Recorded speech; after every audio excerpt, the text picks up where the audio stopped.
All right, folks, it's Tuesday, y'all. It's Tuesday. It's a rainy Tuesday in Los Angeles, election day. I got my sticker, folks. I voted. I can't see it, but there it is right there, folks. I got my shit. I did my civic duty. And like I say, every week, y'all, goes like this. From the West Coast to the East Coast and everything between, folks. From Eve after dark to concerts in the park. You're live with your boy Lonzo, the Godfather of West Coast hip hop. And my man in the dugout, waiting to come on and share the knowledge with you, folks. We call him the Dusty One. Dusty Vision, y'all. Here we go. Now without Lonzo. That's right, baby. What up? What up? D Blue says my favorite time of week, and I gotta agree with him. Mine too, man. How's your Tuesday going, Lonzo? Yeah, my Tuesday's going fantastic. Got a little rain. Gemini's like that rain and shit. I don't know why. Cloudy days and rain, dude. That give me an excuse to move slow as I need to. So yeah. I love it, man. That I'm all right. Yeah, buddy. Yeah. You mentioned election day. I hope everybody went out there and vote, no matter what you vote for, who you vote for. I hope you guys went out there and did your civil duty, like Lonzo said. But something I'm hearing a lot lately, Lonzo, is I don't vote because my vote doesn't count. And that's kind of a pet peeve to me, man. What do you think when you hear young cats say that? Only black people say that shit. Correct. Only black people say that shit, okay? That's the biggest lie ever told. Understand this, folks. I ain't no civic expert, but I do know what I'm talking about.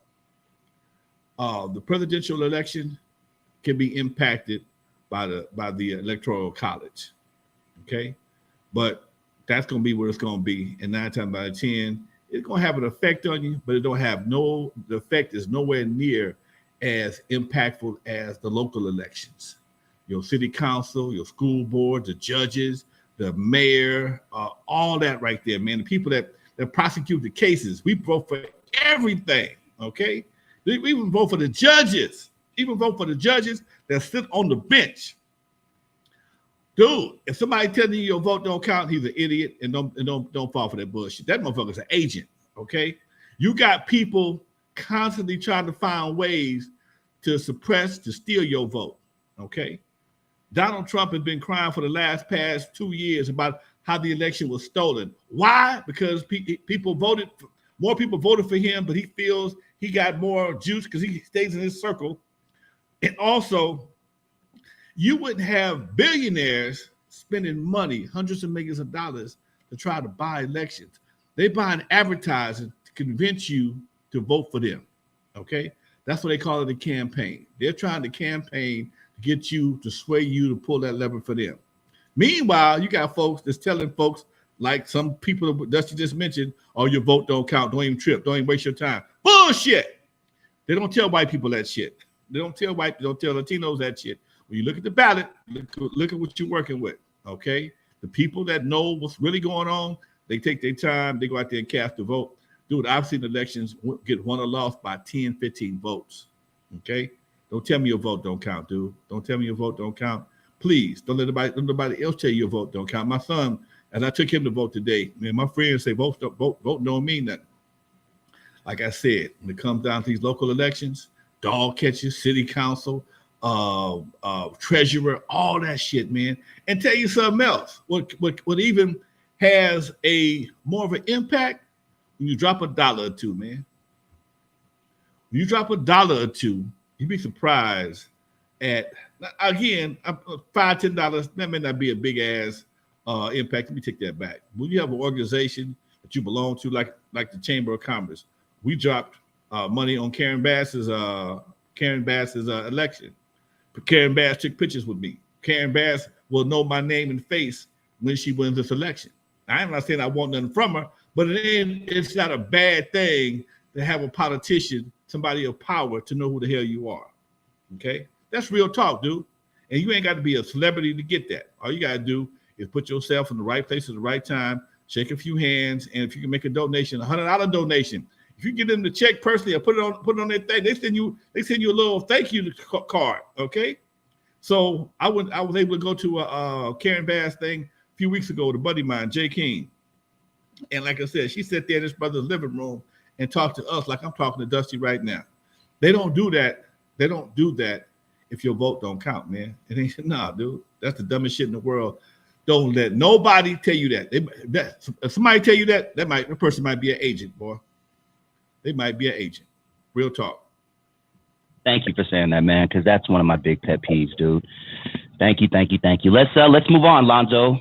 So last week we talked about the unfortunate loss of Takeoff from the MIGOS, and ever since then, the information has been coming in. I gotta say this. Yeah. I heard somebody today said he was told that people told somebody, the young guy was going to vote online. Bullshit! You can't do that. Don't let nobody tell you can vote online. Today is the last day. 8 o'clock. 8 o'clock is the last. You cannot vote online, people. That would be so. That would fuck everything. It's not that kind of party. You have to take your ass there. You have to cast a vote. Go down there. And if you ain't registered, you have to be registered to vote. Go down there to your local polling place. Takes about 15 minutes. Cast your goddamn vote. Let your voice be heard. And that way, if you win, lose, or whatever, at least you got a stake in the game. You can't talk shit if you ain't do shit. Now, go ahead, Doc. I feel you on that last part for sure. Yeah, so Takeoff, we lost him last week of the MIGOS, and ever since then, the information has been flooding, and it seems like the internet is piecing this together. Let me give you an update, Lonzo, and everybody out there an update of where we are with this. I know you're familiar, Lonzo, with the name Jay Prince. Yeah. Mogul in this business. How familiar are you with his sons and the movement Mob Ties? I've heard about him. I heard Charleston White talk about it most of the time. Okay. That ain't shit, but okay. I don't know. Okay. Well, let's talk about him. So there's Jay Prince Jr., who is the oldest. There's Jazz Prince, and there's Baby J. These guys run what is known as Mob Ties, something totally separate from Rap-A-Lot Records. They're actually the ones responsible for discovering Drake back in the day. Now, these guys, Lonzo, these are the guys you supposedly check in with if and when you come to Houston. And these are the guys that Takeoff was allegedly, not really allegedly, because it's all on video, clear as day, but these are the people that Takeoff and Quavo were with and arguing with. And before shots rang out, Takeoff loses his last breath. But from the outside looking in, Lonzo, these guys run Mob Ties not much differently than a gang, in my opinion. They're threatening people who don't check in, using strong arm tactics to get their ways, allegedly. We got to say allegedly. And from what I understand, they are self-admitted gangsters. Now, I want your opinion on this because I don't want to take anything away from anyone's gangster card, but from all accounts, these guys, these three guys, they grew up with silver spoons in their mouth, even though they're running around, like gangsters. They grew up in great gated communities, private schools, Easter clothes, all of that. Just knowing that and what I told you about them, what are your general thoughts on the whole situation so far? Because these are the ones that were responsible allegedly for at least knowing who shot Takeoff. And why do you think the streets are so powerful and such a draw that people who grew up like these kids did are attracted to it? Man, that's a question for the ages.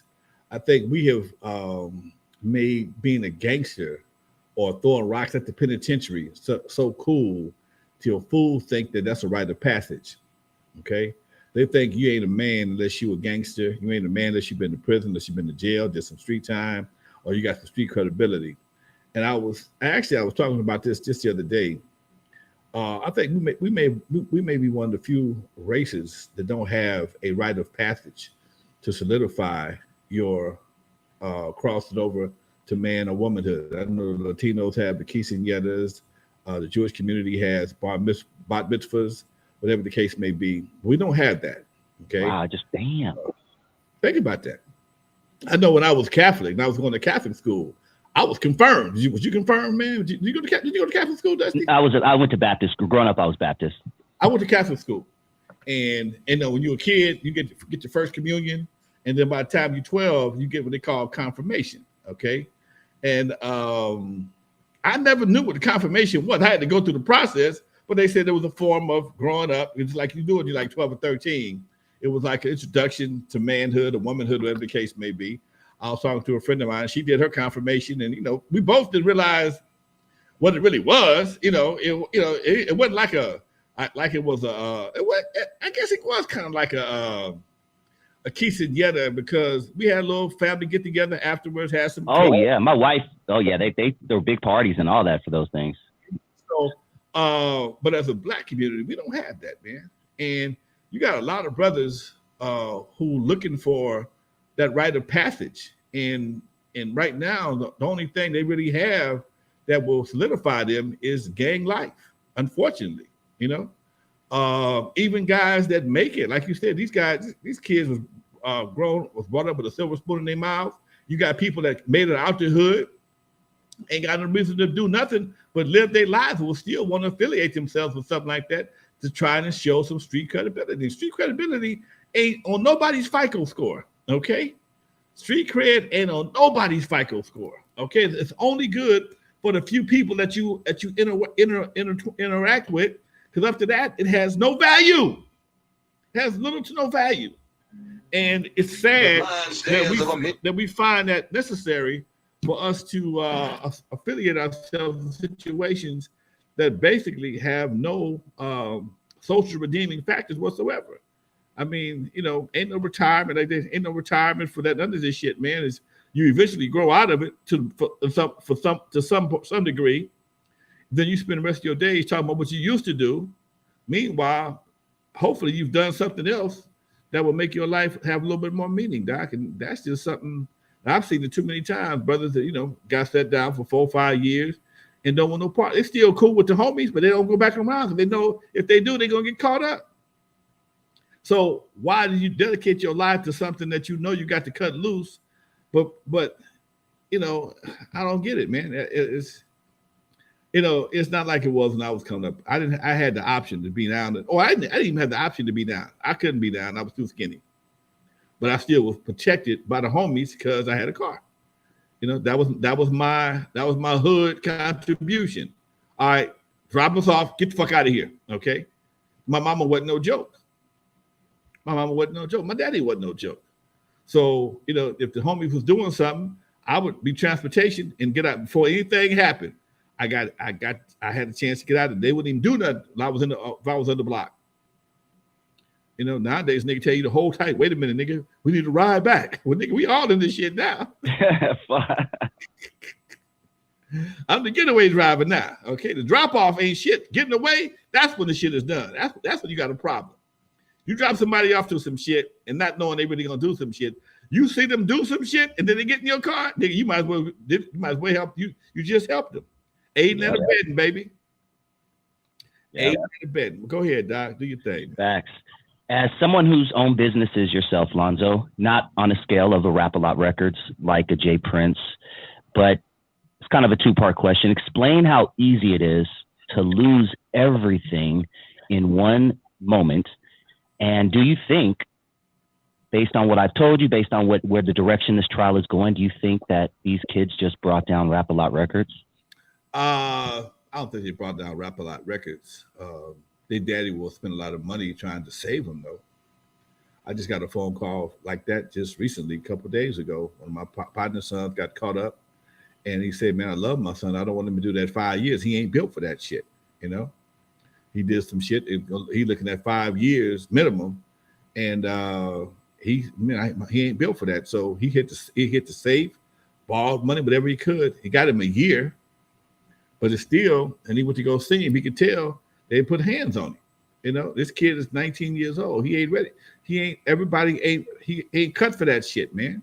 So if you are a Jay Prince and you see your son that may be, you know, a son that you really don't know, everybody know their kids. You know your kid better than anybody else. You know which one of your kids have the capabilities of doing certain shit. Kids that have the capabilities of surviving certain shit. Okay. You know which one of your kids go be in there braiding hair and washing drawers too, okay? So ain't no disrespect to the father, but you know, some folks ain't made for that shit. And you know, I'm quite sure he prepared to write a fat ass check to some high powered lawyer, but according to the people that was there, that was some cold shit. He supposed to grab homeboy by the head and like, this is what we going. This is how we doing this. Okay, how do you you know explain that? You know, I don't get it. I wasn't there, but somebody's allegedly does what homeboy did. He's supposed to grab him and put the pie out. Here we go.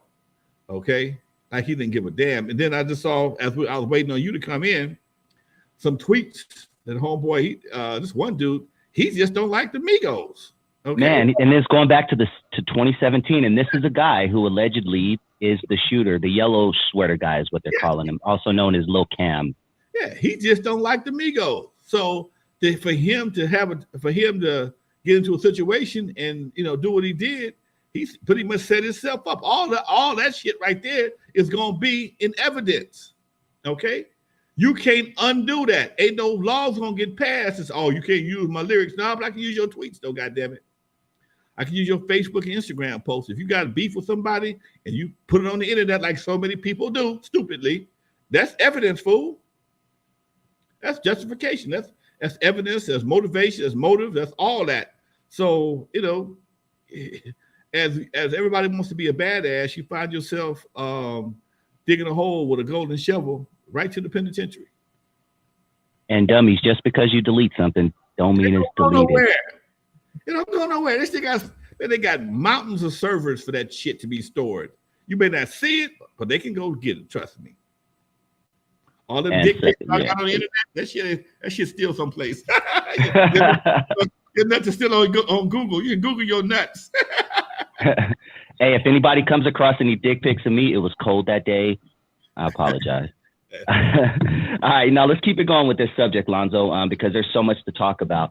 Now, the latest, and like I said earlier, the internet is really piecing this thing together. DJ Academics literally did a whole 5-hour thing of just piecing everything together, doing slow motion. And I'm kind of surprised that there haven't been any official arrests yet. But we are in a culture that promotes no snitching, even though there were multiple eyewitnesses. The police haven't been able to make an arrest due to lack of evidence, I'm assuming. But this no snitching part of the culture, is that something we're ever going to be able to change?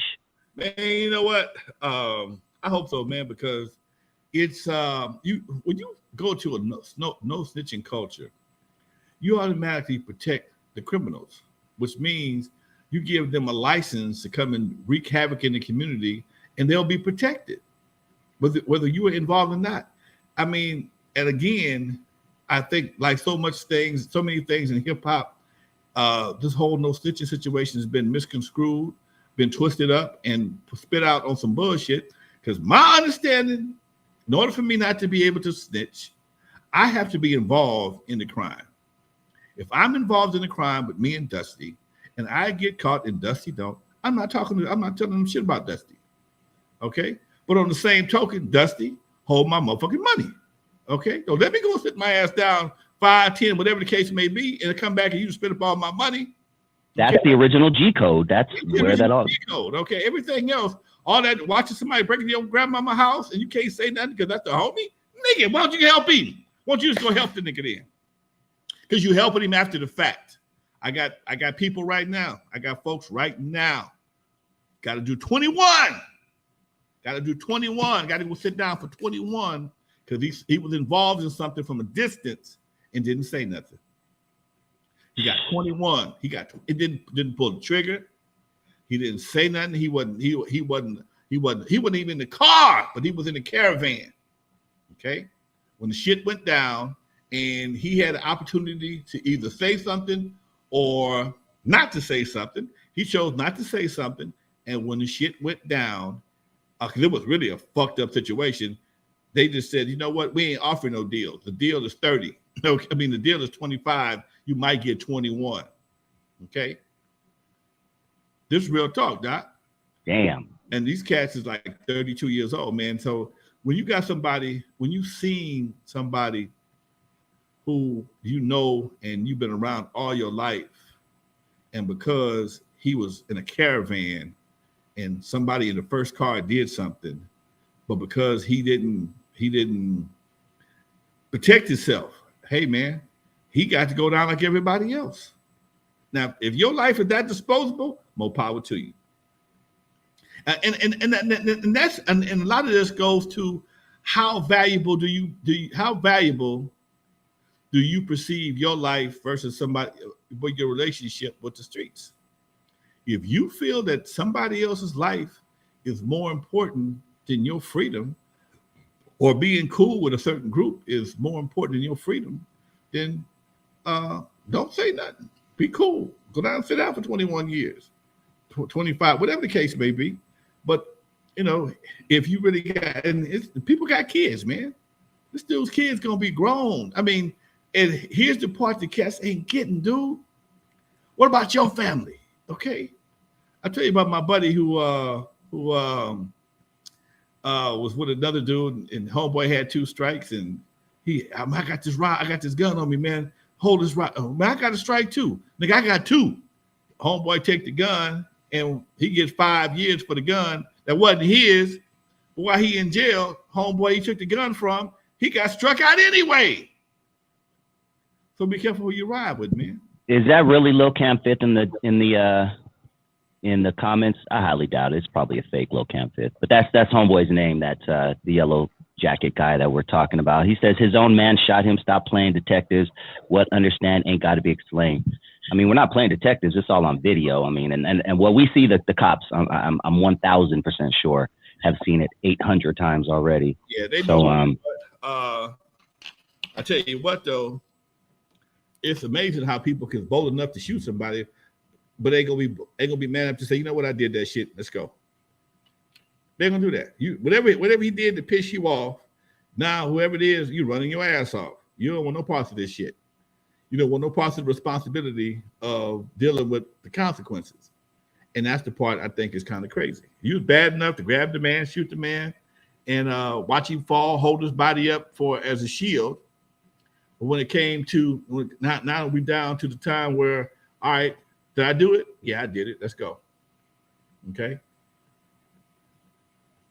Man, and you know what, Lonzo?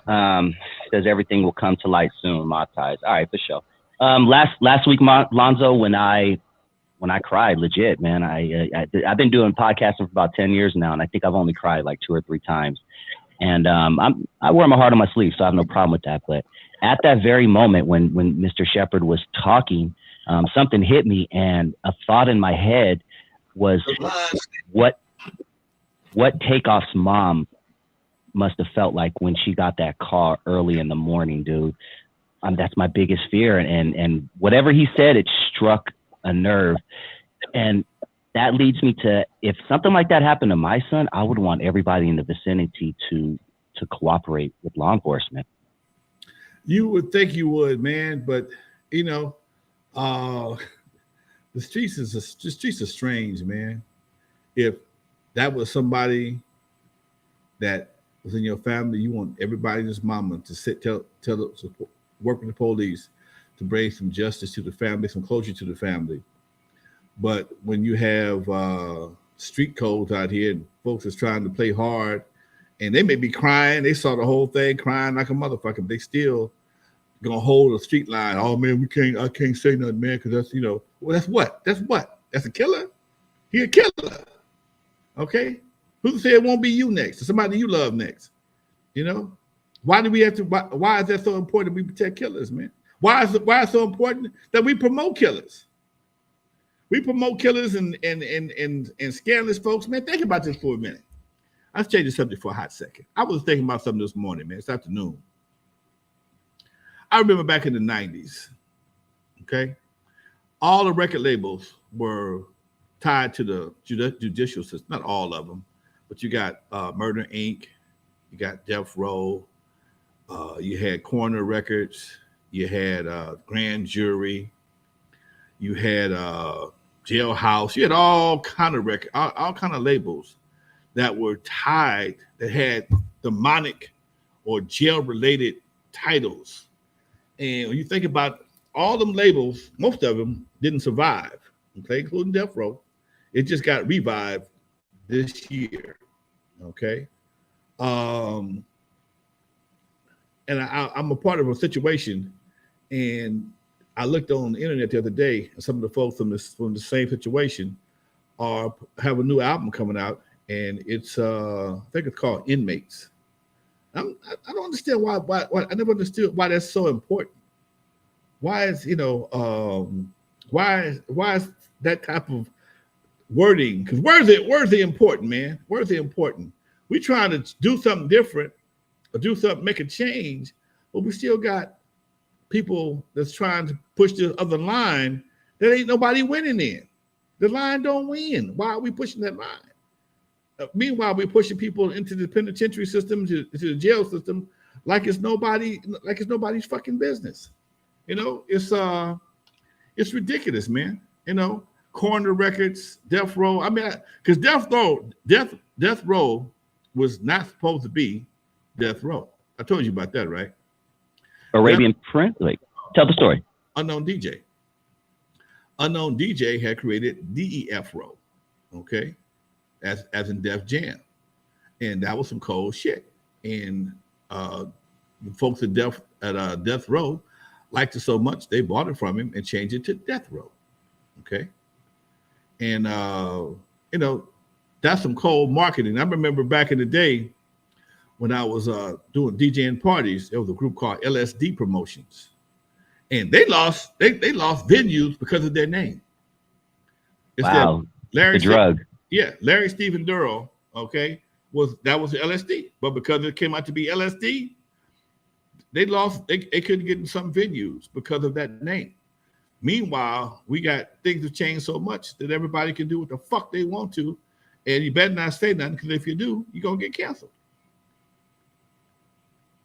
Man. Shout out to the chat real quick. Let me give them some love. Please hit that like button if you haven't already. And if you're not subscribed and you like what you're hearing, please hit that subscribe button. And I'm going to encourage everybody to go to Lonzo's archives and check out the last week's show that we did with Mr. Shepard. It was a really, really awesome show. And I hope you guys continue to share that, because that really needs to be heard. And one last thing before we move on from this snitching subject, I just want to remind everyone out there, public service announcement: if you do anything in front of me, I'm telling on everybody. I'm pointing fingers. I'm not going to look, man. I've been there. I had a situation at the club. These dudes was from the neighborhood. I look, man. First of all, this ain't my business. I'm here to run this business and protect this business. You can't run up here and do something. I got cameras everywhere, and all my cameras are broke. No, man, take that. Don't put me in your shit. We won't have no problem. Don't put me in your shit, man. Don't put me in your shit. As long as them cameras can see it, the police ask for them cameras, ask for them goddamn the USB drive, I'm gonna give it to them. I don't want. Why I got to fight? I ain't jumped on nobody. I ain't hit nobody. I ain't never been involved in this shit. Why? And y'all doing dumb shit because homeboys from another part of town. If you think he's that serious, catch him someplace else. Don't. The niggas ran up my stairs trying to do. Dude, you can't do. Man, how you gonna protect that dude? Man, I'm protecting me. I ain't thinking about his ass. I'm looking out for me. I'm looking out for your punk ass. And I got a camera right above my goddamn head. Like, get the fuck out of here. Okay? Man, all right, dog. That's fucked up. Man, get the fuck. I'm saving your goddamn life. Okay? I'm saving your fucking life. Dude, get out of here with that dumb shit. Yep. So yeah, man. Don't put me in your shit, man. Do not. I'm gonna warn you. One more thing regarding this, then I want to move on to another topic. But a lot of people on the internet want street justice. You know, Atlanta is really mad right now over this Takeoff thing, and you know, there's people saying that if people from Houston go to Atlanta, it's on site, and there's this street justice thing. What are your thoughts on people who prefer street justice over, you know, getting caught by the police and going through the judicial process? Why do you insist on perpetuating the negative scenario? Just let the police do their fucking job. Let them do their fucking job, man. Why somebody got to jeopardize? Because if you kill him, somebody gonna tell on your ass. Then somebody gonna kill you, okay? And somebody gonna kill him. And it's gonna keep on perpetuating. You have a bunch of dead niggas, a bunch of niggas in jail. Bunch of dead niggas, bunch of dead niggas. This is the nigga verse. This is nigga verse shit. Okay, this is what happens in the nigga verse. Okay, they think the nigga verse that makes sense. Yeah, you know, like when you watch movies and they tell you, "Oh, I thought killing them was gonna make me feel better." It don't. I'm sure it don't. Okay, I didn't beat up people. I thought it'd make me feel better for a minute. Then it don't. Okay, I'm tired and shit. I could have lost my life. The nigga could have won. Okay, what happened if he win? what if you go after him and he ready waiting on your ass? Now what? Okay. Now what? Dude, there's too much pain being passed around in the hood, man, for no reason, dude. You know, Yeah. let them folks with them badges in court do what the fuck they gonna do, man. Okay. And I'm quite sure when he settled down in somebody's yard, there's somebody else to deal with that shit. Somebody who already equipped to handle that situation. Okay. And don't get me started on street justice. I took too many characters that have done some real shit to us and still walking the streets. Ain't nobody said nothing, but we're not gonna go there tonight. Ooh, man, yeah. Let's keep it on entertainment tonight because I'm not gonna go there. I missed that bullshit. Yeah. Man, that's real. It only counts when you look like you. Okay, any other time, it's cool. It's good. Get the fuck out of here with that shit. Man, spin that game tonight, dude. I want to. You brought a clip to my attention earlier this week, and I'm very familiar with the artist. I actually saw him open up for someone in Santa Ana just before the pandemic, and he's a real talented MC. His name is Locksmith, and he's somebody that I'm working on getting on the show as well. And shit he was saying was real, man. So what I want to do, Lonzo, I kind of want to indirectly, I want to do a new segment on the show called Good Music Message of the Week. You know what I'm saying? Because we always talk, we always hear about the bullshit out there. The bullshit music gets pushed to the top, always has the billions and billions of views. And me as somebody who loves hip hop, me as somebody who studies hip hop, I know there are some good hip hop out there. And Locksmith is one of those brothers. So this is just going to be something. We may not do it every week. We may do it once in a while. If you want to send some stuff in that send it to me or Lonzo on Instagram or whatever the case is. But this is the Good Music Message of the Week. And I'm just play a verse from Locksmith. And if it gets copywritten, I'll delete it after. I'll trim it down and we won't have any issues. But it's a freestyle. There's a couple of them. And I'm going to play the first one and just listen to what this brother's saying. And then Lonzo, let's kind of chop down, what he's actually saying. This is Locksmith right here. It's a freestyle on a radio show he was doing. Stone in the ground, young niggas wave guns and record labels benefit. They profit off the ignorance because they don't have to live in it. They provide the method to market it and distribute it. This exhibits a lack of responsibility, period. The period of following inferior practices is a larger conversation, and it's more than compensation, and it's more than just the dollars. There's a broader complication. If you don't respect the art, there's no more obligation. You can't expect the white-collar suburbanite to understand the urban plight. They just see the perks and hype. They just see the antics and analytics as gimmicks. Another reason to send niggas to prison while they surfing hike. There's a certain type of hell for you demons. When you see him in public, you publicly move and you meet him. But you need him to validate your actions. And this fake democracy is nothing more than a distraction. They get stoned in. Ooh, he said a lot of stuff in that verse there, Lonzo. Mainly the prison, and talk to me about what comes to mind after hearing that verse. When I heard that, I was just scrolling through my Instagram page. I heard that shit, man. I'm like, damn, somebody telling the story. Somebody got it right.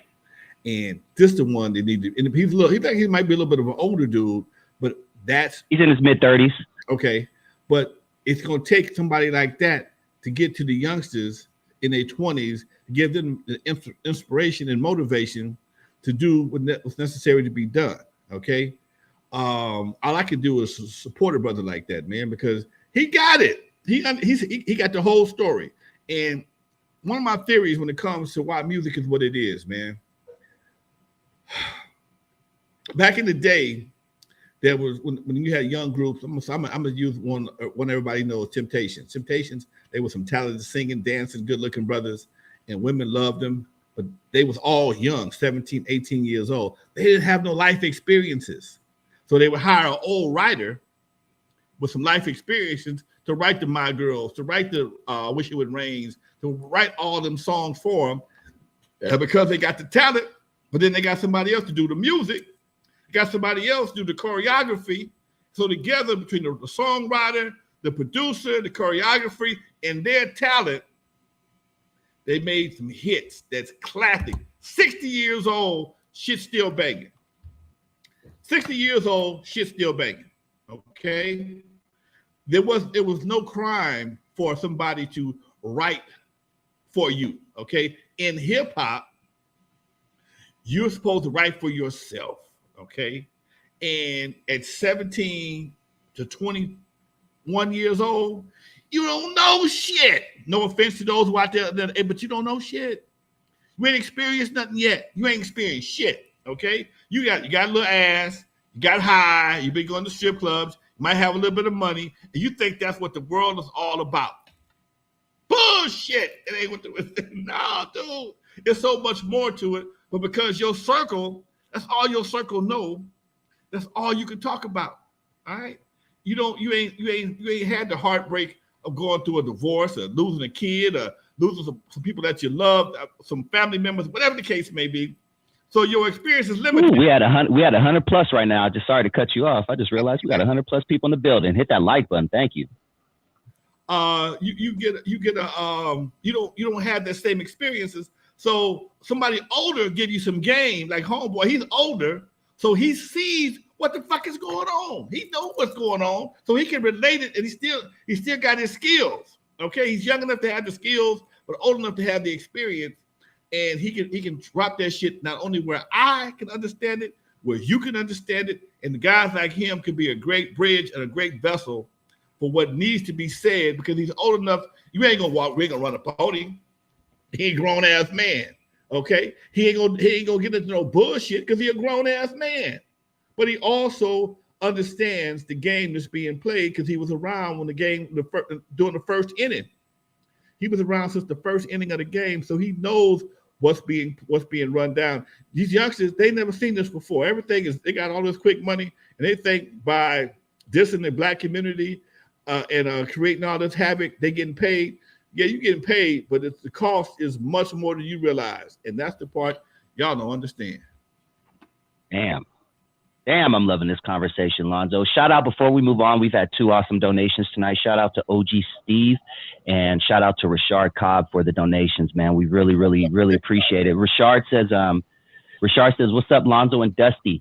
Came across a song called I'll Be Around from an album called Phases in Life. You were rapping on your part. Will you put that album on Spotify? Curious what inspired that song." Oh man, that was a Spinners song, dude. I've always liked that song by the Spinners, and I put a hip hop twist to it, and I dropped a verse on it. Man, much love, dude. You're a real fan, man. Much love, Rashad. Yeah, dude, it was one of them songs, man, that I did after Dre them left. I had a little independent deal, and the album, it came out, but they didn't do nothing with it because I wasn't, I've always been a little bit short of the market. When they was buying gangsters, I didn't have no gangsters to sell them.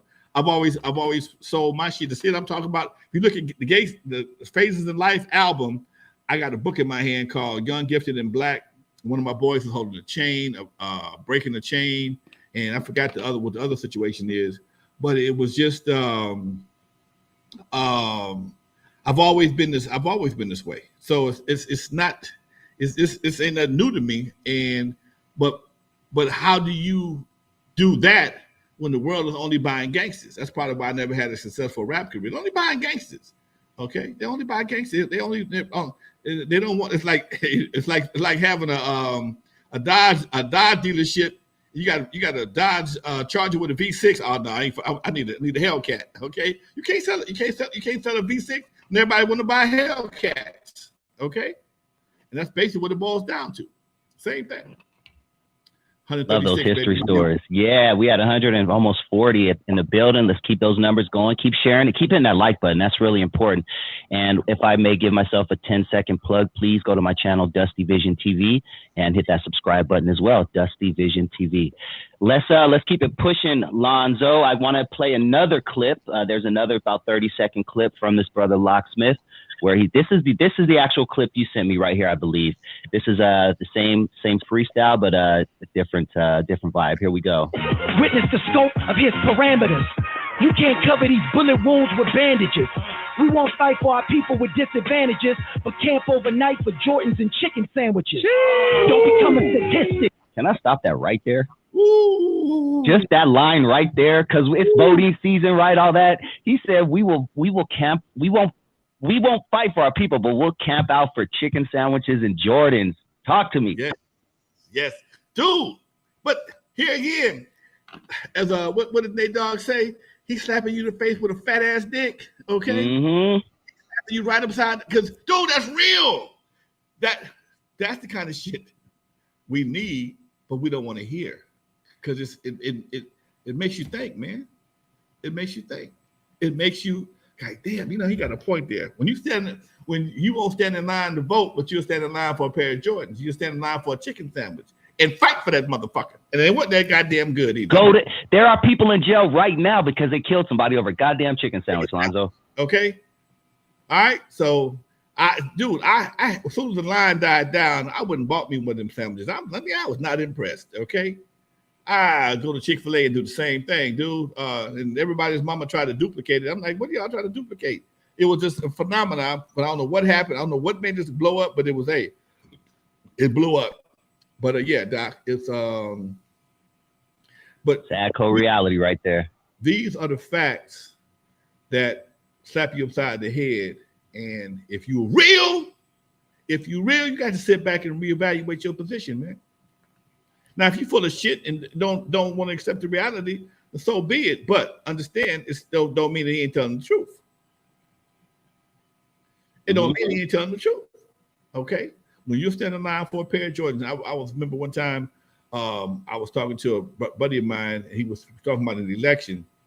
He said, man, they just opened up the store in Compton, this shoe store in Compton. He was saying, man, I can't get nobody to hardly vote, but I can get if he was selling Jordans, everybody's mama be in line.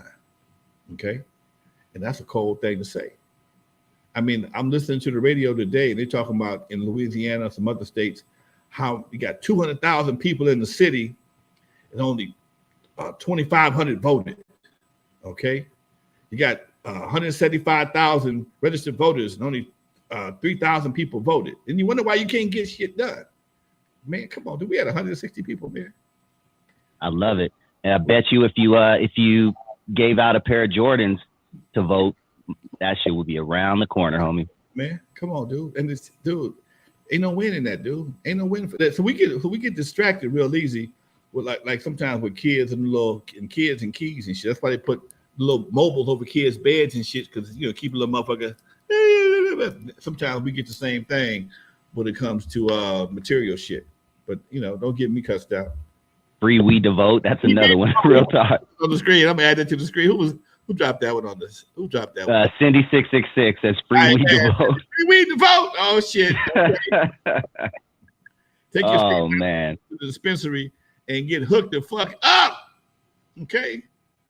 Shout out to Real Unknown Raider Guy, Randy Addison, the whole building, Marlon Cozy, Rashard Cobb. You guys are awesome, man. Keep that vibe coming. Let me play a little bit more of Locksmith before we move on. And I want everybody out there to go to Locksmith's Instagram. It's Locksmith, just like it's spelled, all one word.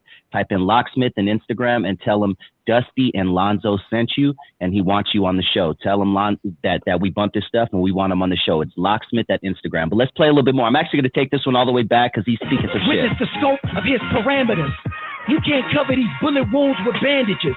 We won't fight for our people with disadvantages, but camp overnight for Jordans and chicken sandwiches. Don't become a statistic, because you can get shot whether or not you even reach for a biscuit. The system that we in is sadistic. Until you kick the bucket and you covered in flour, then you enlisted. Listen to the lyrics that linger out of my language. Private owned prisons is generational anguish. This is all part of a larger plan they came with. They will force your hand till you fold and cave in. Witness the scope. Shout out Locksmith, man. That's some good stuff. And I guarantee you'd like his other music, Lonzo. So you should definitely add him to your playlist, man. See, that's some real hip hop, man. That's what hip hop was supposed to be. That's what hip hop started off being. Okay. I don't know when, well, I know when, but I don't know why it became so much popular to diss each other. Okay. Here's something I'm finna do some double standard crazy ass shit. I was listening to not verses. It's called that shit when they had the battle raps, man. It's verse. You're not talking about verses, or when two guys go at it, battle rappers. Yeah, just like a battle, just battle RBE. Yeah, I know what you're talking about. Go ahead.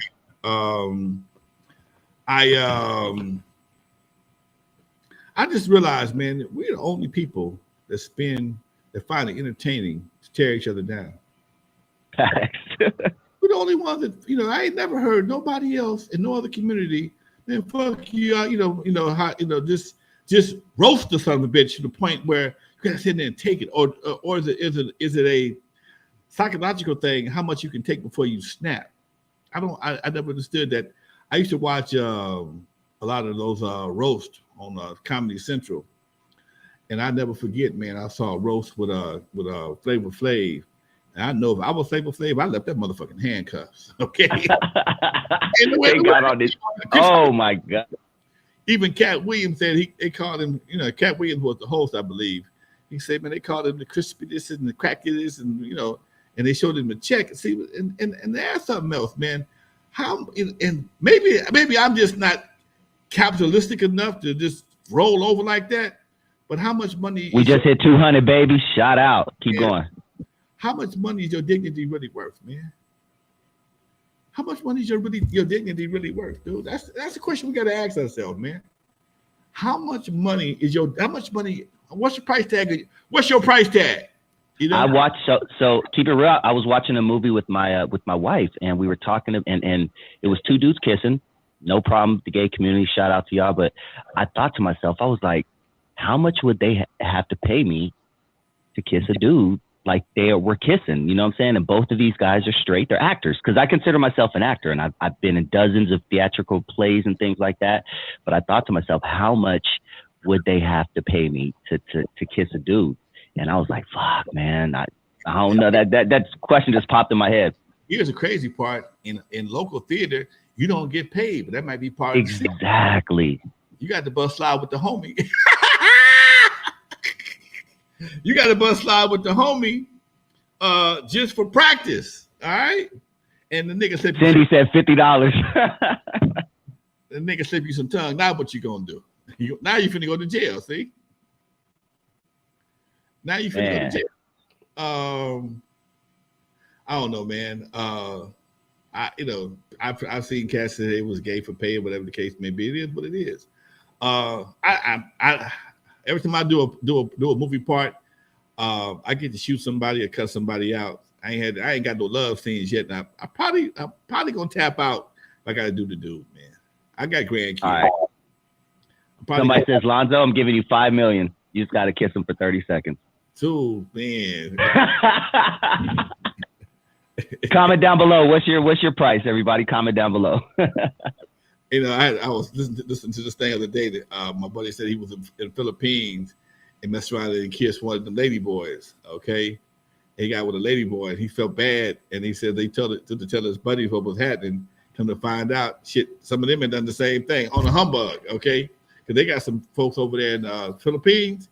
You can't tell what you're doing until it's too late. It's done. Oh, Thailand. Yeah, shout out to Yeah.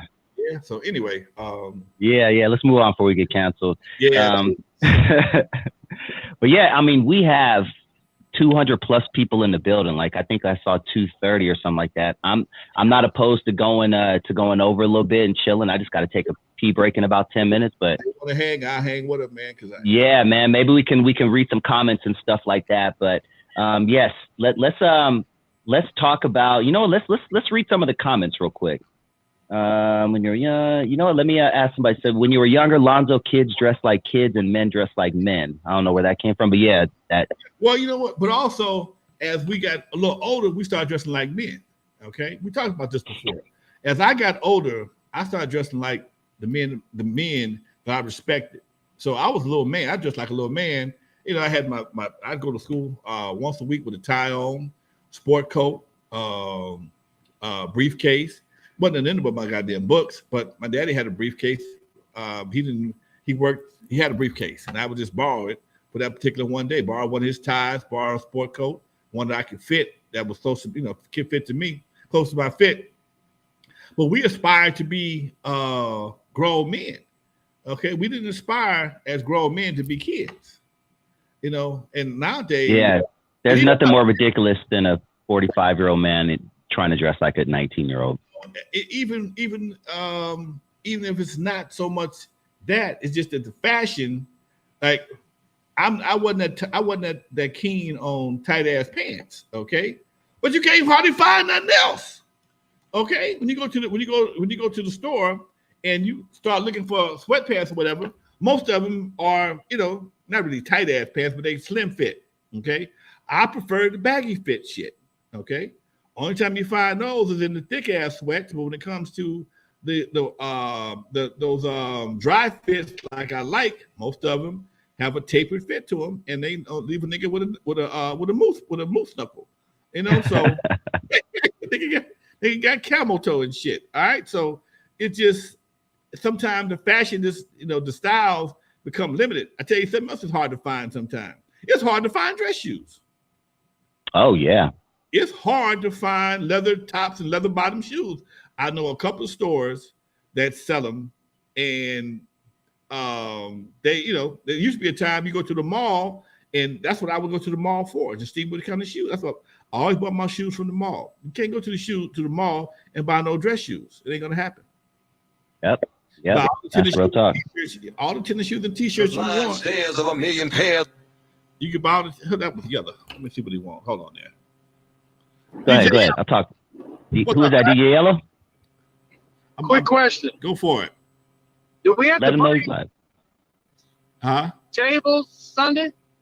That's a good question. I got to call and find out. I would think not, but I'll find out. DJ, you're on the air right now. I'm doing my podcast. I happen to put you on the air right quick. Should I We start got about 250 people live right now. What up, DJ Yella?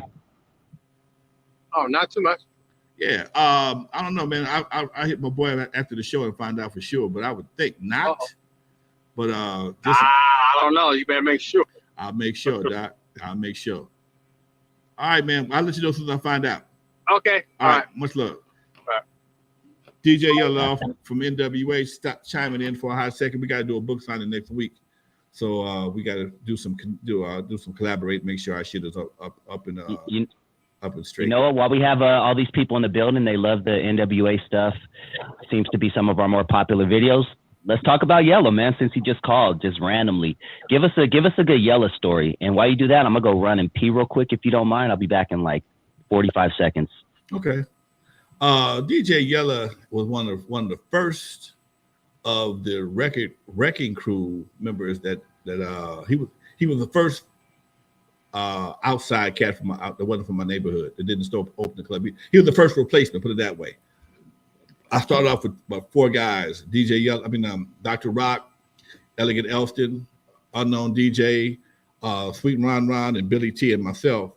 And when Dr. Rock left and went to Texas, Yella was the first one. Yella was already a customer. He came in and was hanging out with Dr. Rock and said he could DJ. Gave him a shot, and he's been around ever since. And he's always been one of them laid back dudes. He's always been a laid back dude. But I tell you what was crazy. We hadn't talked in years. When he was with N.W.A, he would come by from time to time, but eventually he stopped coming through. And I was never. I was a part of his porno era. He did his pornos here in the studio. Yeah, we had some fun back in the days. But he became a devout Christian. Okay, he changed his life completely. Gave his life over to the Lord. And I was asked to come to the church to hear him do his testimony. And I'm like, I didn't want to go to the church. I ain't no problem with church. I was Sundays. I usually kick back after the club. I stayed at the club then. I didn't want to go nowhere because Sundays I'd be tired. So I decided, me and Unknown go up there and we kick it at the church. And Yellow started doing this testimony. And as soon as he got into the testimony, he says, I'm in the back of the church standing up. It was standing room only. He says, I want to say I'm sorry to you. And I'm like, who the fuck are you talking to? He said, you. And he was looking at me, but I figured it was somebody in front of me or whatever. Lonzo, I'm talking to you. Huh? And he said he said he'd been mad at me for years. He didn't know why. He just was mad at me. Okay. And he couldn't explain it. We've never had an argument. Never, damn sure ain't had no fight. Nobody in the crew ever had a fight. We never had those kind of issues. we all was pretty much, we'd have debates and discussions, but they get loud, but they never got violent. And we was cool, and I never had a problem with him. Then about 2 years later, he came back to the house. I got a call from Unknown.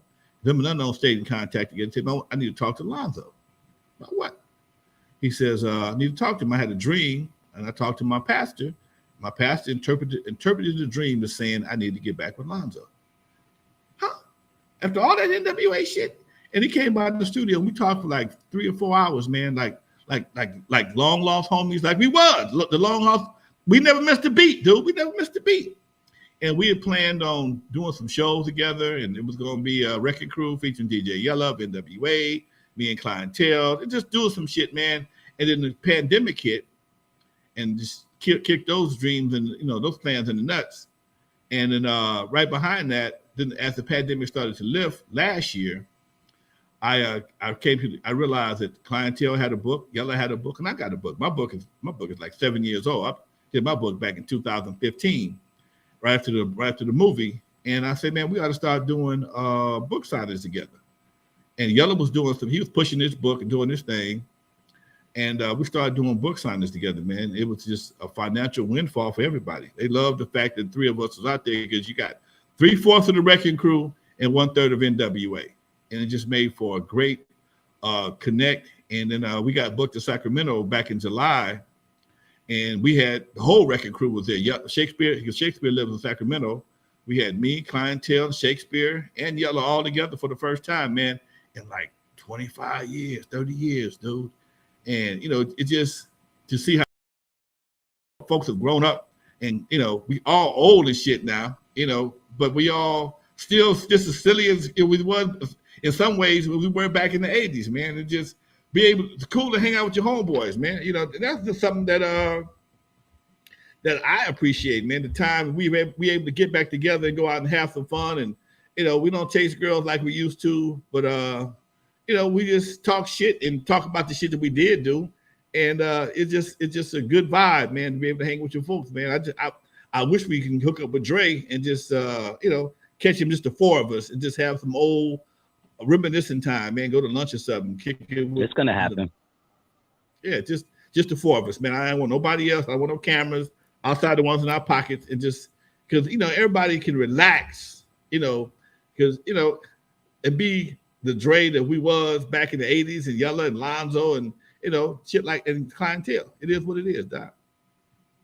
For anyone new to the channel who are just getting here because of the title, the MIGOS title, Takeoff, Mob Ties, who don't know anything about Alonzo Williams, let me introduce you to the godfather of West Coast hip hop. If it weren't for him, a lot of things would not be around right now, including Eazy-E, Dr. Dre, MC Ren, Yella, and a lot of other people that came through Lonzo's doors. So if you're not familiar with Lonzo's story, please hit that subscribe button and check out some of the videos, because you will be very impressed. If you are a hip hop fan, if you are a lover, a historian, you'll be very impressed of his background, and take it a step further and check out his book. If you definitely got to check out his book if you want a real history lesson, not without Alonzo, wherever books can be sold. And he would definitely, personally autograph it for you as well if you like that. I just want to throw it out there while we have these new listeners, because I'm sure a lot of these people are new and they don't know Lonzo's history. But when it comes to West Coast hip hop, he is our Herc. He is our Grandmaster Cass. He is the person who chopped down the trees, who did all the hard work when no one knew what this hip hop thing was. It was all new back in the early 80s. He was the one who made it possible. So you could really be enjoying hip hop right now, to be honest. So just want to give you your flowers for all the new listeners out there. I appreciate it, Doc. Please, y'all, don't be afraid to like and subscribe, tell a friend, share these links as well. We're trying to get this channel up to about, 25. I'm trying to get you with Dusty at 25 plus. 25,000 plus. I need to double my shit. So don't cut me short. I'm at 35,000, homie. Excuse me. I'm sorry, 35,000. It's all good. But we got organic. You know what I'm saying, Lonzo? We know what it takes. You and I both know what it takes to get 100,000 subscribers. We know what it takes. I see these YouTubers all the time selling their soul, taking clips of other people and just reposting it and going on Clubhouse and whatever Whack 100 is doing today or whatever Charleston White is saying, and they're building their channel off of clips and this and that and other people's names. We're building our stuff off organic love, and I'm proud of my followership. I wish I was at 100,000, but if it takes me a little bit longer because I could look myself in the mirror at the end of the day, so be it. And I think you feel the same way. I totally feel the same way, Doc. I'm probably one of the oldest cats on this YouTube platform, and I got to lead by example, man. That's just my problem. That's just I feel that's how I've always felt. I have to lead by example.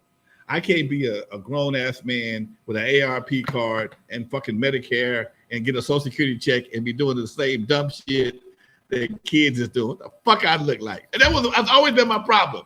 Maybe because I've been older, I've always thought more responsible. Okay, I mean, who would respect me, man, if I was trying to do the same kind of dumb shit that these cats is doing, these youngsters are doing? That don't make no sense. Yes, I will jump on the stage and rap my lyrics and shit and have a good time. I probably won't pull my pants down no more, though. Okay, I will have a great time doing Turn Up the Lights, Surgery, Juice, all my songs. I love doing that shit, but I ain't gonna pull out my pants. Like back in the day, I'd have dropped my pants like a motherfucker, shook my nuts, pulled back up, walked off stage. Okay, but I got grandkids now. Okay, I got a legacy. My Rolodex is full of who's who in Compton, who's who in LA, senators and congressmen and mayors, and I can't do that shit no more. And that's the part I think a sign of maturity, because I'm a showman, but that ain't my main thing. If I was a full-time comedian, showman, or actor, I could do a lot of shit and get away with it probably a lot better. But this is what I do part-time to keep my brand in the eyes of the public, because my story is so interesting and so unique. They haven't got to me yet. Okay, I'm not a famous rapper, but without me, you don't get rap. Okay, and I'm half-ass humble. I'm trying to figure out how to stay humble, but still do my shit. Okay, I've always taught to be humble, but humble. You can't get your shit out being humble. If you got to be an asshole sometimes. You got to be blunt. You have to be eccentric a little bit. Right. If you got an instrument, you got to play that motherfucker. Nobody don't want to hear, your trumpet is really shiny. Can you play it? Oh man, I don't Thank you. No, you got to blow that motherfucker. Okay. You got to blow that motherfucker and play it like you never played before. Let them feel you. And one of the reasons why a lot of people may not know who I am or what I've done is because the people that benefited the most from what I did don't know. Damn. They don't know. It's just simple numbers. It's simple fucking math. When I was in high school, got out of high school in 75. Okay, Dre was born in 65. He was 10 years old when I was doing my thing. I think Cube was born in 70. CB was 5. Okay, I'm 19. I'm 18, 19, going to broadcast school. Open Eve After Dark at 22. Okay, so if I'm 12 years older than Dre, if I'm 10 years, I'm 8 years older than Dre, and 12 years older than Cube at 22. Cube is 10 years old. I'm 22. I'm 22. He's 10. Dre is 14. We got it real quick. We got a few nice chats just within the last few seconds. Shout out to Rashard Cobb.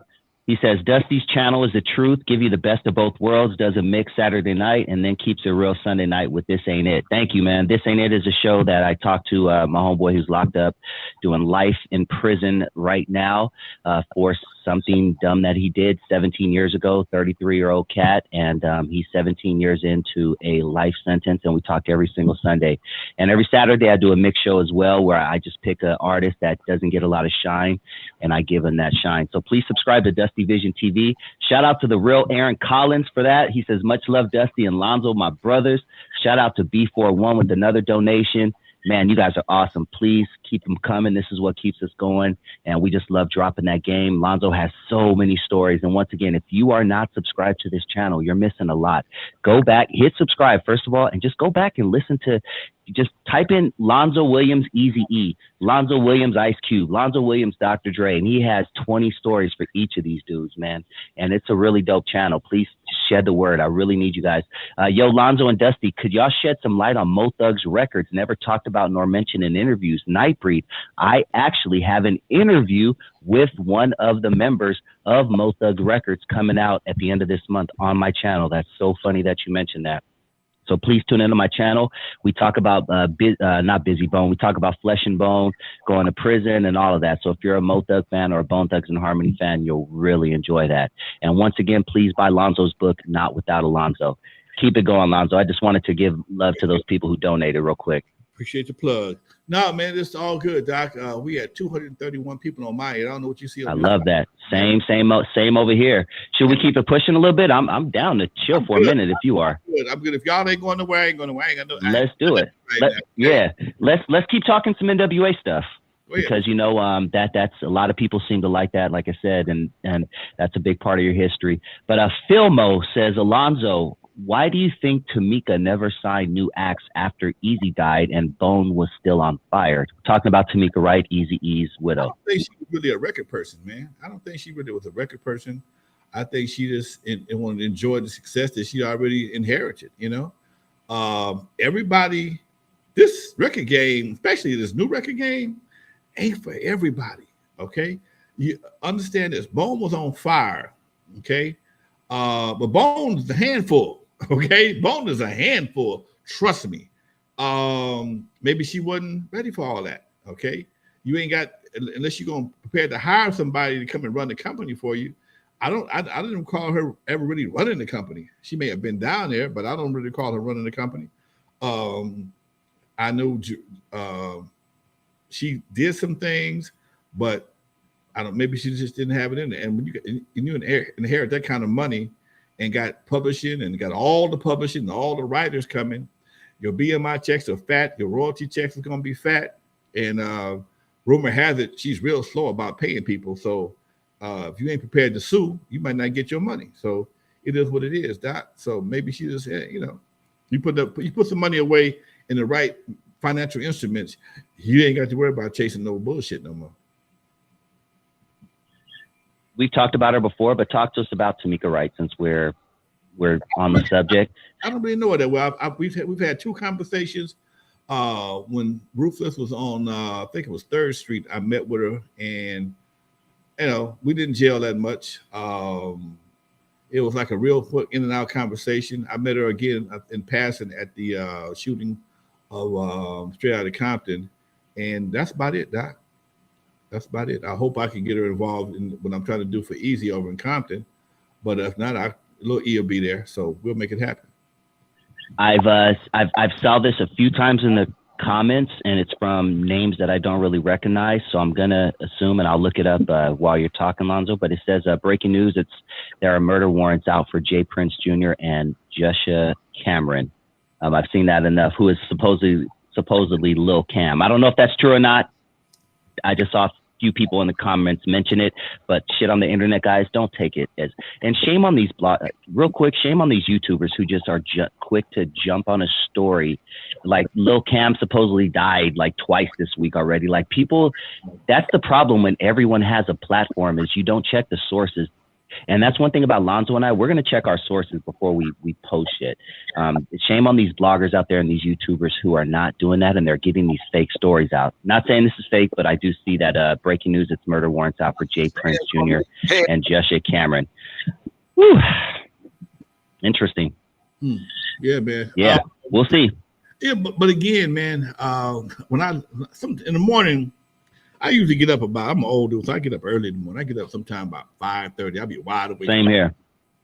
I'm wide awake with nothing to do at 5:30, waiting on 7 o'clock so I can go to the gym. And usually I take that time and I'll scroll through my YouTube, Facebook, and Instagram channels, pages to see what's going on. And I notice if this was the 60s and 70s, we'd have a whole lot of what's my boy Petey Wheatstraw? What's his name? Petey had the movie was it Pee Wee Herman? No. It was Don Cheadle played him in the movie. Oh, Petey Green. Petey Green. Oh, I love that movie, man. I'm a radio nerd. I love that movie. That's a great. We got a lot of PD Greens, but we only got so much news, and we got more. Everybody got a microphone talking about the same story, okay? And we got a lot of people that would love to be PD Green. And damn, we got hit by a bot, man. Let me see if American Negro's not in the building tonight, so I got to get this bot out of here. Keep talking. Go ahead. Yeah. So we had I see a lot of PD Greens in the potential PD Greens in the morning, and and they trying their best to sound interested and sound talented. And some of these guys are very skillful, but it's like you said, it's another clip from another clip I saw earlier with somebody else that they just re-uploaded and speaking on, and everybody got an opinion, and just I don't know.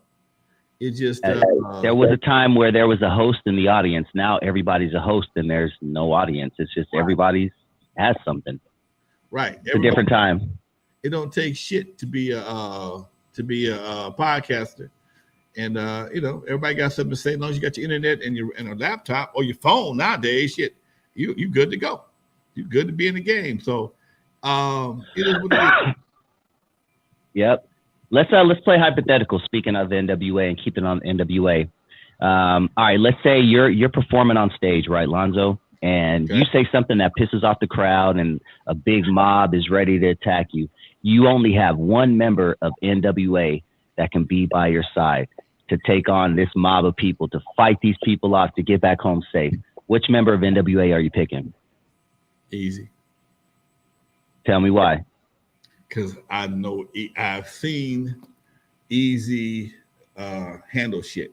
Okay, nothing major, but I know I've seen him go from that smiling, cool, easy to like what? Okay, some people, I've had that same situation. Don't let this smile fool you. Say what? And it can go that way. He can go there if he have to. I never. I've Yella a couple times was in gave me some support on some shit. We had a little problem at Southwest College. He was a little late on the entry level, but he came in and did some honorary ass whooping. But that's just that's just what it was. But Easy is he was cut from a different cloth. Okay, he would do shit. Okay, I'm gonna leave it like that. Okay, he just wanted good conversationalists. Yeah, and you know what? That's funny because someone earlier on, there's so many comments I can't find it right now, but someone earlier said, you mentioned something and someone said that's why Easy always stayed in touch with you. Easy was one of the people that stayed in touch with you up until his passing, correct? Yes, sir. Easy's the only person ever called me up. Hey man, I need you to handle something for me. Okay. I made money with Easy after the fact. I was like a liaison for Ruthless through the city of Compton. When Omar Bradley was the mayor, I would handle shit for Ruthless through Omar or whoever. When DJ Train died, I was the one that, hey man, come up here and pick up this money and take the Train's family, go represent Ruthless at the funeral. Shit like that. Dude, can you talk about DJ Train for a second? He was, amongst other things, he was he was the DJ for JJ Fad. Yeah. And he died, unfortunately, tragically in a fire, correct? Yep, he died in a fire. Yeah. Right. Talk to me about DJ Train, your relationship with him and some of his accomplishments. Well, we wasn't that tight, but he was around a lot. Again, you had to understand, a lot of these guys are a lot younger than me. And he came with the second wave of JJ Fad. JJ Fad was over at with us over at West Coast Record Distributors, and then Rudy sold them to Ruthless. That's what Train came to my knowledge. I didn't know Train before then, and he was from Compton, so we had crossed paths a few times, and I knew who he was, but we wasn't really that tight. But it's one thing about being from Compton. You ain't got to be tight with somebody to be from Compton. Still have a relationship with him, and allegedly his family, he burnt up in a house. I think it was Christmas. A Christmas tree caught on fire or something, and the cops couldn't get the doors open in time to save him. And he expired in that situation. It was very tragic, man. Very tragic for the whole community, dude. Not only just for him, for the music community, but the city of Compton as well, because he was well respected and well liked. And I think, and here's something that a lot of people understand. People like Easy, he would love to have been able to be at Train's funeral, but he knew he couldn't go because you're too big. And it's not because you're too big, too good, or too big. It'd be a hassle for everybody else to have him there. And that's why a lot of times you don't see people in certain situations, because their stature is put them in a situation where there'll be a security risk for them and anybody else around them. Okay. So that was one of the things I would do. I would come, it's before a bunch of emails and Cash App and shit. So Jerry, okay, Lonzo, come get this money and take it over to Train family and, put this on this funeral or whatever. And here goes something for you. And I gave him every fucking dime. So it is what it is, Doc. It just was a different time. R.I.P. Here, a little nerd question for you, and I say that respectfully because I'm a nerd myself, audio, hip hop, all that. But G Maverick says, "Hi, Mr. Williams. Quick question. I'm an audio engineer, and I was curious as to what type of analog recording equipment you favored during your studio during your studio sessions. Thank you for your time." When it came to my home studio, because I only had tracking studios, I was always taught to do your rehearsal at home. When I bought my first studio, was only a 4-track, Tascam 4-track. I've always been partial to Tascam equipment. After we did the 4-track, we did all our traffic jams for K-Day on the 4-track.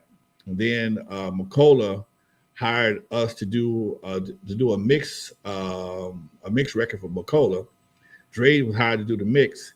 And I think he paid me like $5 or $6 grand. I went and bought an MG1212. That was one of the first digital boards by Akai. They had a mixer built into it, and the tapes looked like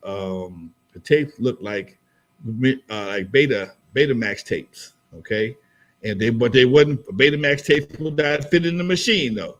You had to have a special fucking tape to put in this machine.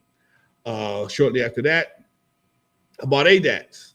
I went and bought I had 3 ADATs, 24-track studio with a mixing board, the whole 9 yards. And after that phenomenon or scenario, I broke down and bought a 16-track analog machine. That was probably one of my favorites because everything about it was standard. I used regular half-inch tape. It had a great Tascam machine, was a great machine. All you had to do was clean the heads from time to time. It came with a mixer board, patch bay, everything.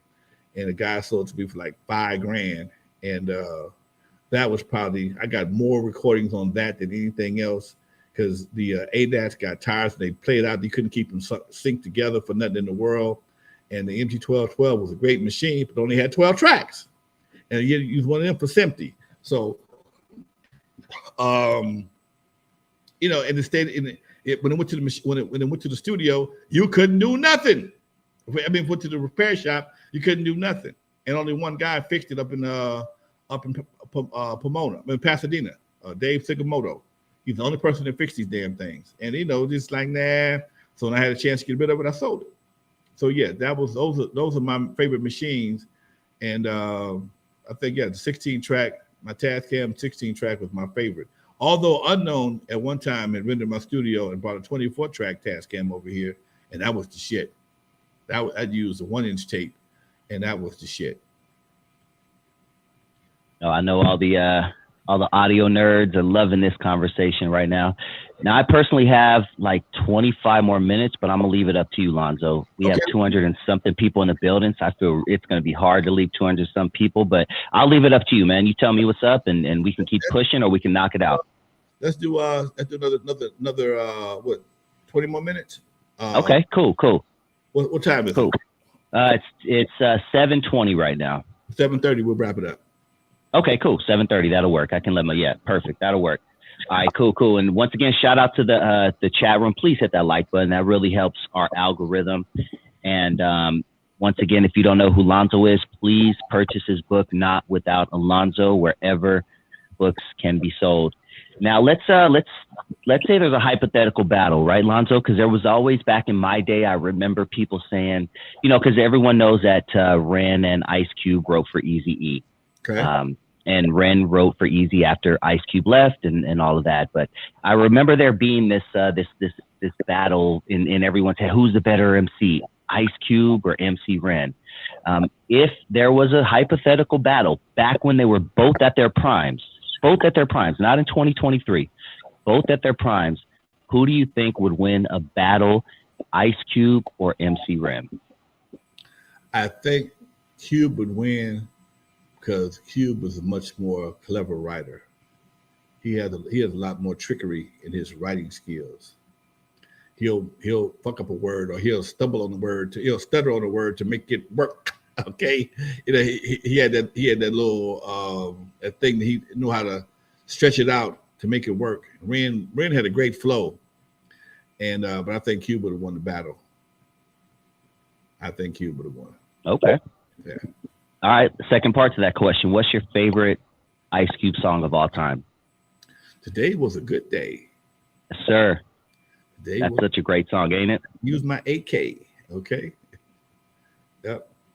Because that whole album, anyone who knows that album, and I really love that album, by the way, that whole album was very, because it was during the riots and it was during the 92, it was right kind of after, in between that whole thing. And that whole album was very like, ooh, just like very, Black Fist, Black Power. And then he hit you with Today Was a Good Day. And you're like, damn. And it just stood out. And to this day, literally, homie, that's my Sunday song. On Sundays, nothing but old school West Coast and lowrider oldies gets played in my presence. Nothing else but West Coast and lowrider oldies. That's it. Speaking of lowrider oldies, man, I went to the Zapp concert Friday out in Ontario a few months ago, about a year or so ago. My son's a drummer, play his ass off. And I came in the house and he was jamming. He was watching the video of Zapp. And he was like, man, these boys is bad. Woo, woo, woo, woo, woo.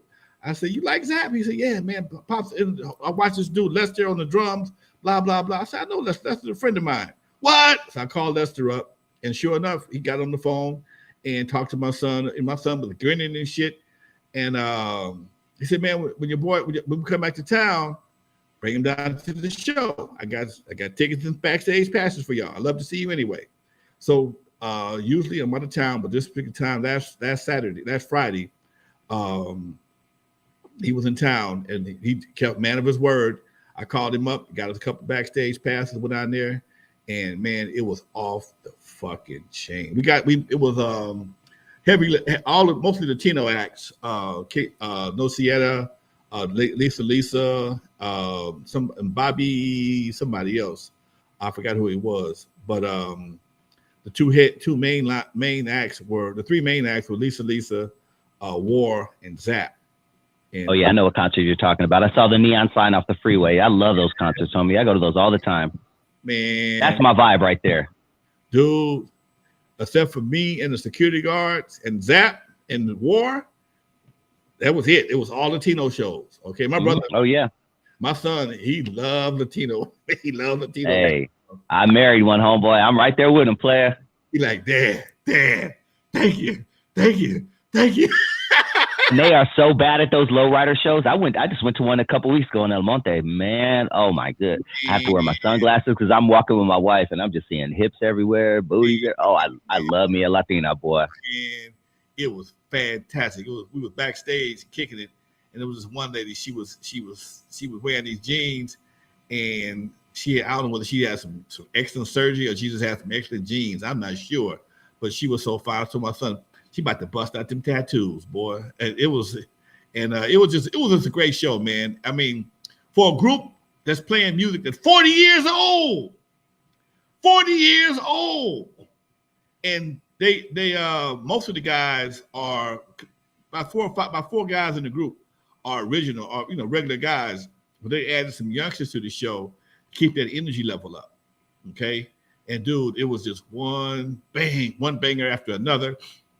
And when they did I Want to Be Your Man, they put a video of Roger up playing along with the song. And dude, I just sit there and I didn't cry, but it was. Did you know them? Did we ever talk about? Did you know them? Yeah. Oh, okay. Okay. Yeah. We have talked about that, but it's been a minute. Talk to us about your relationship with Zapp and Roger. We got cool because I used to always tease him because we was doing shows together. We did about 4 or 5 shows together down in Louisiana. And one night, for some reason, they used to always drive everywhere they went. They had a bus, and something was happening. They wanted to leave early, and it was us, Mo D, and somebody else. And they said, "Hey, Record, y'all gonna close the show after Zapp?" Oh, hell no, because we knew we were gonna get our asses tore out. Okay, and I would drop my pants to turn off the lights, but Roger would take his pants off. And he playing the harmonica and playing the guitar and clowning and shit. And I never forget, me and Roger was in the elevator going to the hotel or whatever. I said, "Man, why you do me like that?" "What you mean, Doc?" I said, "What you mean, sir?" I said, "Man, y'all be killing shit. How y'all gonna make us go after y'all? Ain't no more stage left." Okay, and that's just a running joke that I had with Roger. And then shortly after that, well, not long after that, he got killed. And then me and Lester met on the road as well. And when Roger was after Roger passed, I had my club at Hollywood Park Casino, and I wanted to bring him for my birthday party. And I was the first one to bring him to LA after Roger passed. And they never forgot it. And I gave him a trophy. I gave him a plaque also, because I thought they was one of the most underrated bands around. And he goes, black bands don't get a lot of the recognition that, that Dramatics, they won't get the same recognition that some of the, like Frankie Beverly and Maisie get or whatever. Anyway, I had a thing where I would give out Hollywood Park Casino, Hollywood Park Racetrack would have bands come out on Fridays. I'd invite them to my club at the casino, and we give them a plaque or a little trophy or something in appreciation. We did it for the Ohio Players, Cameo. Who else we did it for? Digital Underground, Hump, everybody. So, and Lester, when I gave it to Lester, it really touched him for some reason. He wasn't expecting it. It really touched him, and he was like, "Man, nobody ever gave a shit before." And he still talks about this thing every time I talk to him. "I still got your trophy on my desk right now, Lonzo, blah, blah, blah, blah, blah." So yeah, man, it's just great relationship with the fellas, man. And I'm just glad to see they still doing their thing, man. They still rocking. All right, let's end it with Marlon Cozy's question. Yo, Unc, what's your top 5 Roger Zapp songs? I mean, I'm going more Bounce to the Ounce. I Want to Be Your Man. Shit, there's so many, Lonzo. Talk to me, dog. My favorite, Computer Love. That's a good for that time. Computer Love. That was so, man. I want to. Computer Love. That was my favorite. Okay, that's one of my go-to cha-chas. I'm doing a gig Saturday out in Pomona, but I'm like a little further on the south end of Pomona, and it's an oldie set. For some 60-year-olds. That's one of my go-to records. For Cha-Cha, it's in my guaranteed dance pack. I got some files, guaranteed, go get them on the floor, Cha-Cha. Okay? Then I'm gonna hit them with a more Bounce to the Ounce. So rough, so tough, out here, baby. Grapevine be rocking too, Doc. Okay? Oh, great. Come on, California. Dude. Knows how to party. They did that. California. They did that in concert. They did California Love. Man, turned that summer gun out, Doc. Turned it out. So yeah, man.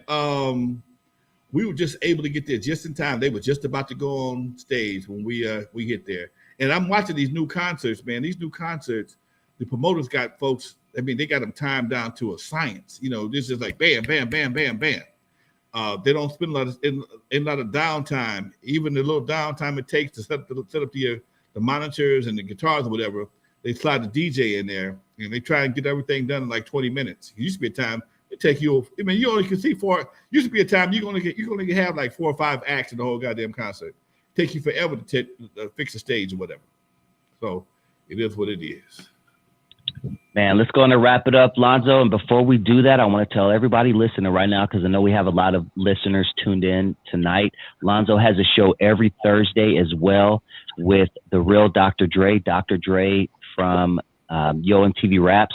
And they chop it up on a West Coast level and an East Coast level. It's a great show. So if you are not familiar with the channel, please hit subscribe and please check that show out every Thursday, sometime Fridays, but definitely check it out.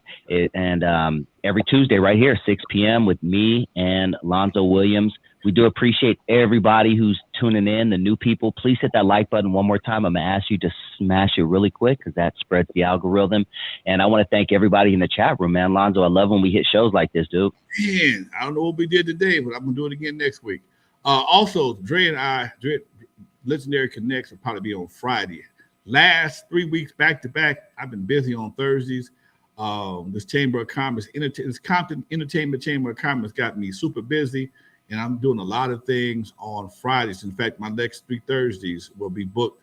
So we'll be doing the show on Friday afternoon. So please join us on Friday afternoon, folks. Legendary Connects with Dr. Dre and myself. Dr. Dre, boy, we be getting into it sometime, but I love him. He crazy. He be wanting to sing and shit. Oh, Lord have mercy. But it's all good, Doc. It's all good. Always a pleasure every Tuesday, Lonzo. And please, one more time, I'm going to ask you guys to check out my channel as well, Dusty Vision TV, right here on YouTube. Lonzo, man, this was a great show, dude. Fantastic show. Thanks for everybody in the chat room for rocking with us again, folks. I'll be back. We'll be back next Tuesday, God willing. In the meantime, folks, we up out of here. Thank y'all for watching. Dusty, we are out.